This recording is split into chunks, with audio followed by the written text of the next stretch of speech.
മനുഷ്യൻ നിങ്ങൾ ഇങ്ങനെ തുടങ്ങിയാൽ എങ്ങനാന്നും പറ. എനിക്ക് സഹിക്കുന്നതിനൊക്കെ ഒരു പരിധി ഉണ്ട് കേട്ടോ. പിള്ളേരെ ഫീസ് കൊടുക്കണം, വീടിന്റെ വാടക കൊടുക്കണം. ഞാൻ ഈ കൊണ്ടുവന്ന നക്കാപ്പിച്ച പൈസ കൊണ്ട് എന്താ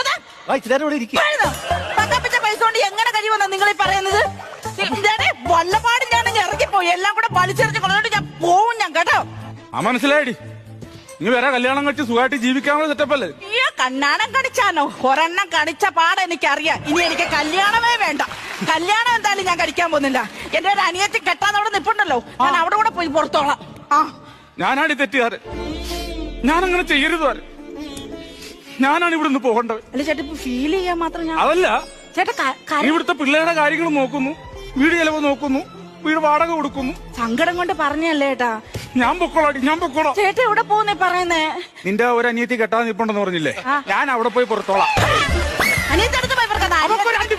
അനിയത്തിയുടെ വീടിന്റെ പരിസരത്തങ്ങളെ വന്നാൽ നിങ്ങളുടെ ചൂലും കെട്ടെടുത്ത് ഞാൻ അടിക്കും.